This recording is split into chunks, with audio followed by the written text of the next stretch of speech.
고등학생이 동급생들의 얼굴 사진을 이용해 성적 수치심을 유발할 수 있는 허위 영상물을 만들고 이를 온라인 공간에 게시한 사안이었습니다. 일부 피해자에게는 심리적으로 압박하는 행위까지 하여 문제가 되었습니다.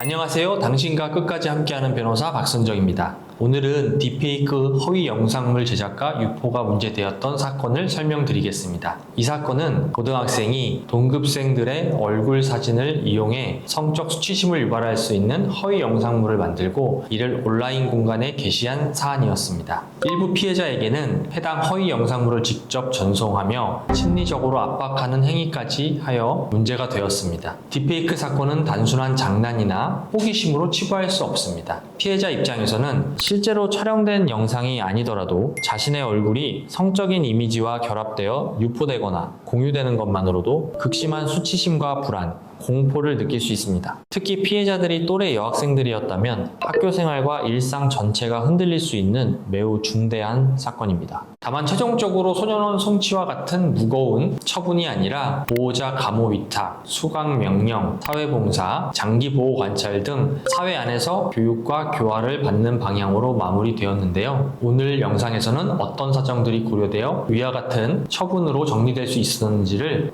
설명드리겠습니다. 이 사건은 고등학생인 보호소년이 또래 피해자들의 사진을 이용해 허위 영상물을 제작하고 이를 온라인 공간에 게시한 사건이었습니다. 문제된 행위는 크게 세 가지였습니다. 첫째, 피해자들의 얼굴 사진을 이용해 성적 수치심을 유발할 수 있는 허위 영상물을 만든 점. 둘째, 이를 다수의 사람들이 볼 수 있는 온라인 공간에 게시한 점. 셋째, 일부 피해자에게 해당 허위 영상물을 직접 전송하며 두려움과 압박을 느끼게 한 점입니다. 피해자들은 청소년이었고 허위 영상물이 성적인 형태로 제작되었으며 온라인을 통해 확산될 위험이 있었기 때문에 법원에서도 사건을 가볍게 볼 수 없었습니다. 이 사건에서 가장 위험했던 부분은 세 가지였습니다. 첫째, 딥페이크 허위 영상물의 성격입니다. 피해자의 얼굴이나 신체가 성적 수치심을 유발할 수 있는 형태로 합성되었다면 그 자체로 매우 중대한 디지털 성범죄가 될 수 있습니다.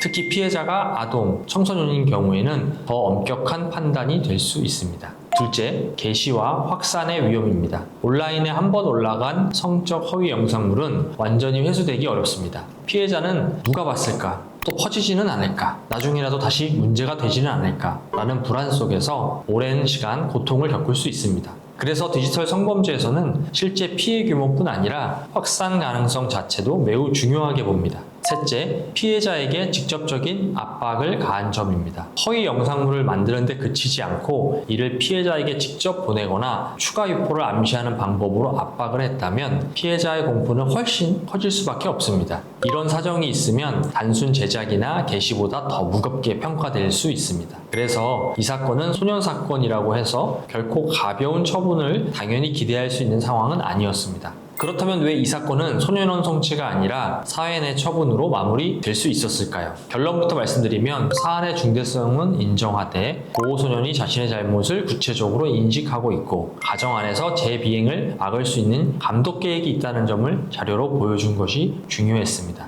첫째, 보호소년의 진지한 반성과 소년분류심사원에서의 성실한 생활입니다. 이 사건에서 보호소년은 수사 과정부터 자신의 잘못을 인정하고 제1회 심리기일 이후 서울소년분류심사원에 위탁되어 약 3주간 생활하면서 훈육과 교육, 상담 과정을 성실히 이수했습니다. 많은 보호자분들이 소년분류심사원에 위탁된다는 말을 들으면 이제 소년원 가는 거 아니냐, 이미 안 좋은 방향으로 결정된 건 아니냐라고 걱정하십니다. 하지만 반드시 그렇게 볼 것은 아닙니다. 소년분류심사원 위탁은 소년의 성향과 생활환경, 재비행 위험, 교화 가능성 등을 보다 정확히 살펴보기 위한 절차로 볼 수 있습니다. 그 과정에서 보호소년이 자신의 잘못을 진지하게 돌아보고 교육과 생활 지도를 성실히 따르며 변화 가능성을 보여준다면 오히려 최종 처분을 판단할 때 중요한 긍정적 자료가 될 수 있습니다. 이 사건에서도 보호소년은 서울소년분류심사원에서의 생활을 성실히 이수했고 그 과정에서 비교적 좋은 평가를 받았습니다. 자신의 행동이 피해자들에게 얼마나 큰 고통을 주었는지 돌아보고 왜 이런 행동이 단순한 장난이 아니라 중대한 디지털 성범죄가 되는지 이해하려는 태도를 보였습니다.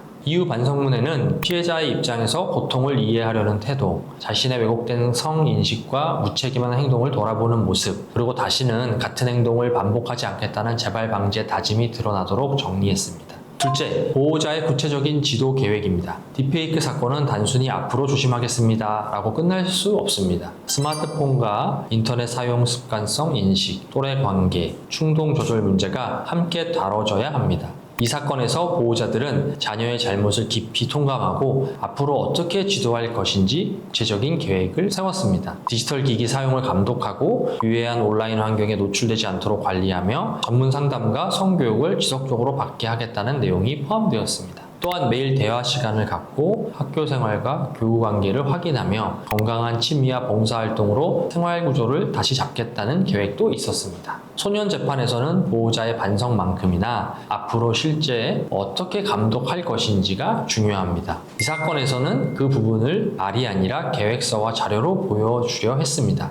셋째, 초범이라는 점과 교화 가능성입니다. 보호소년은 이 사건 이전까지 형사처벌이나 소년보호 처분을 받은 전력이 없었습니다. 물론 초범이라고 해서 무조건 가벼운 처분이 나오는 것은 아닙니다. 특히 디지털 성범죄는 초범이라 해도 사안에 따라 매우 무겁게 판단될 수 있습니다. 하지만 이 사건에서는 보호소년이 자신의 잘못을 인정하고 있었고 분류심사원에서의 교육을 통해 변화 의지를 보였으며 부모가 강한 보호 의지와 구체적인 지도 계획을 제출하였습니다. 이런 사정들이 종합되면서 법원은 소년원 성취보다는 사회 안에서 교육과 보호 관찰을 통해 교화할 수 있는 방법을 선택한 것으로 볼 수 있습니다. 이 사건에서 또 하나 중요했던 부분은 피해 회복을 위한 노력이었습니다. 디지털 성범죄 사건에서 피해자에게 직접 연락하거나 사과를 하는 방식은 오히려 2차 피해가 될 수 있습니다. 그래서 이런 사건에서는 절차를 지켜 조심스럽게 접근해야 하는데요. 이 사건에서도 보호소년과 가족은 피해자들에게 사죄하고 피해 회복을 위해 노력하고자 했지만 모든 피해자와 바로 연락이 닿을 수 있는 상황은 아니었습니다. 그래서 보조인을 통해 법원의 절차에 따라 피해 회복 의사를 전달하고 가능한 범위에서 합의를 시도했습니다.